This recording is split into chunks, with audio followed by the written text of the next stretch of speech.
Don Hendricks with Grayback Forestry. I'm here on Skag Creek Ridge just reviewing our Skag Creek fuel break from 2020.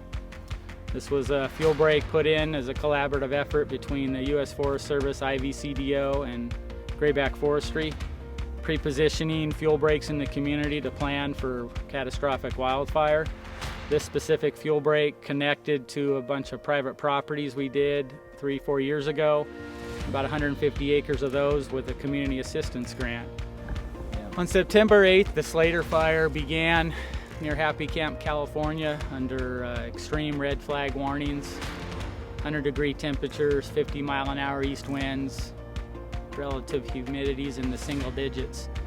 It did a 110,000-acre run on the first burn period and through spot fires over Sunstar onto Crazy Peak, west into Wood Creek, Lucinger Creek area, over the Collier Tunnel on 199, shut 199 for 2 weeks as the fire burned there. This area burned over the course of a few days, and the Skag Creek Ridge fuel break was just step one in a fuel break we were going to take all the way up to Page Creek Mountain up here to the east. As the fire burned, we started around the homes doing point source protection, preserving those homes from burning, and then took action on our fuel breaks we had here.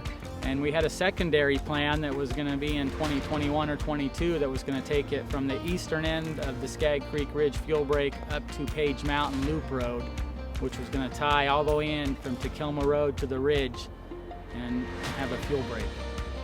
This fire, when it burned, we were under drought conditions, low relative humidities, low fuel moistures. That's why it burned so hot.